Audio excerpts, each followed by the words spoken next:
కొంతమంది సెక్స్ చేసేటప్పుడు condom use చేస్తుంటారు. కాండమ్ యూజ్ చేయడం వల్ల సైడ్ ఎఫెక్ట్స్ ఏమైనా ఉంటుందా? స్కిన్ డిసీజెస్ ఏమైనా రావడం జరుగుతుందా? సో కాండమ్స్ అంటే లైక్ కాండమ్స్ యూజ్ చేయడం వల్ల, ప్రొటెక్షన్ యూజ్ చేయడం వల్ల 98% ఆఫ్ బర్త్ అవ్వడానికి ఆపేయడానికి ఆస్కారం ఉంటుంది. కాకపోతే ఇప్పుడు రెగ్యులర్గా మనం చూస్తూ ఉంటాం, కొంతమంది ఉంటారు ఫ్రీక్వెంట్లీ లైక్ ఆ వర్క్ సంబంధించిన వాళ్ళు, ప్రాస్టిట్యూషన్ చేసేవాళ్ళు. సో మాస్టర్బేషన్ చేసేటప్పుడు కానివ్వండి, సో కొంతమంది అదే వర్క్గా చేసేటప్పుడు కాండమ్స్ అనేవి రెగ్యులర్గా యూజ్ చేస్తూ ఉంటారు. 15-20 కాండమ్స్ అయినా పర్ డే 10 కాండమ్స్. అంటే వాళ్ళ సెక్స్ వర్కర్స్ ఉంటారు కాబట్టి సెక్స్ వర్కర్స్ ఎక్కువ ఈ కాండమ్స్ యూజ్ చేయడం వల్ల వాళ్ళకి యూటీఐ ఇన్ఫెక్షన్స్ అని ఉంటాయి, యూరినరీ ట్రాక్ ఇన్ఫెక్షన్స్. సో ఈ యూరినరీ ట్రాక్ ఇన్ఫెక్షన్స్ కానివ్వండి, ర్యాషెస్ కూడా వస్తుంటాయి. ఎందుకు అని అంటే దాని మీద లూబ్రికేషన్, యాక్చువల్లీ కాండమ్ అనేది లూబ్రికేషన్. సో దాని మీద డిఫరెంట్ కైండ్స్ ఆఫ్ ఫ్లేవర్స్ ఉంటాయి, జెల్స్ ఉంటాయి. స్మూత్ గా వెళ్ళడానికి మనము ఎక్కువ కొంతమంది ప్రొటెక్షన్స్ యూజ్ చేస్తుంటారు, కొంతమంది ప్రొటెక్ట్ చేయడానికి యూజ్ చేస్తుంటారు కాండమ్స్. కొంతమంది ఇప్పుడు సెక్స్ వర్కర్స్ ఉన్నారు, సో వాళ్ళకి ఇన్ఫెక్షన్స్ రాకుండా మేము కాండమ్స్ యూజ్ చేస్తున్నామని వాళ్ళు అనుకుంటారు. బట్ వాళ్ళకు తెలియకుండా ఇండైరెక్ట్లీ వాళ్ళకి ర్యాషెస్ రావడం జరుగుతుంది, స్కిన్ ఎలర్జీస్ ఉంటాయి, వాళ్ళకి వజైనల్ ఇన్ఫెక్షన్స్ ఉంటాయి, సీవియర్ వజైనల్ ఇన్ఫెక్షన్స్ ఉంటాయి ప్రైమరీగా. సెకండరీ వచ్చేసి వాళ్ళకి UTI infections, urinary tract infections, కంప్లీట్గా యూరినరీ ఇన్ఫెక్షన్స్ ఉంటాయి, చాలా సీవియర్ యూరిన్ ప్రాబ్లమ్స్ వస్తూ ఉంటాయి, డిసీజెస్.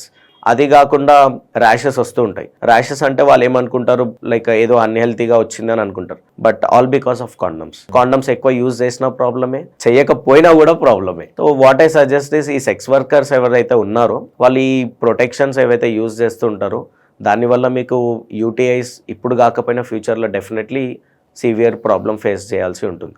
సో వాళ్ళకి what I suggest is better not to use all these things. అంటే ఆ వర్క్ కి దూరం ఉండడం బెటర్. ఎందుకు అని అంటే ఇప్పుడు మీరు ఏదో మనీ ఏం చేయడానికి కోసము 1-2 years 3-4 years మీరు ఆ వర్క్ లో ఉంటారు. సో దానికి ప్రయారిటీగా మీరు మనీకి ప్రయారిటీ ఇచ్చి మీరు చూసుకుంటే ఫ్యూచర్ లో మీరు యూటీఐ ఇన్ఫెక్షన్స్ తో సివియర్ ప్రాబ్లమ్స్ ఫేస్ చేయాల్సి ఉంటుంది. సో కాండమ్స్ తో కూడా డెఫినెట్లీ హ్యావ్ సైడ్ ఎఫెక్ట్స్. అంటే రెగ్యులర్ గా యూజ్ చేయకుండా ఇప్పుడు నార్మల్లీ పార్ట్నర్స్ యూజ్ చేస్తారు, దట్ ఈస్ ఫైన్.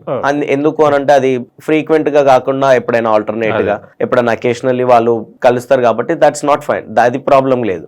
బట్ ఎవరైతే సెక్స్ వర్కర్స్ రోజు బేసిస్ లో, డైలీ బేసిస్ లో యూజ్ చేస్తూ ఉంటారో వాళ్ళకి యూటీఐ ఇన్ఫెక్షన్స్ అనేది డెఫినెట్లీ వస్తాయి. మేబీ 1 year కావచ్చు, 2 years కావచ్చు, బట్ రావడం మాత్రం డెఫినెట్లీ. ఎందుకు అని అంటే కంప్లీట్ గా ఆ జెల్లీస్ వజైనల్ తాకడం వల్ల ఇన్ఫెక్షన్స్ పెరిగి ర్యాషెస్ రావడము, ఇవి కంప్లీట్ గా రొటీన్ యూరిన్ ప్రాబ్లమ్స్ రావడం డెఫినెట్లీ జరుగుతుంది. మౌత్ తోని అంగం నోట్లో పెట్టుకున్నప్పుడు వాళ్ళకి మౌత్ ఇన్ఫెక్షన్ ఏమైనా వచ్చే ఛాన్సెస్? డెఫినెట్లీ. ఇప్పుడు అదే చెప్తున్నాను, ఇప్పుడు దానికి ఉన్న జెల్ అది కాకుండా unfortunately if in case miscarry అయినా కూడా, కాండం పగిలిపోయినా కానీ కూడా స్పర్మ్ అనేది పోతుంది. సో అలా అని చెప్పేసి ఎంతమంది స్పర్మ్ అని చెప్పేసి తీసుకున్నా కూడా డెఫినెట్లీ ఇన్ఫెక్షన్స్ అనేది ఉంటుంది, డిసీజెస్ ఉంటాయి, ఇన్ఫెక్షన్స్ కూడా వస్తాయి, మౌత్ అల్సర్స్ కూడా రావడం జరుగుతుంది.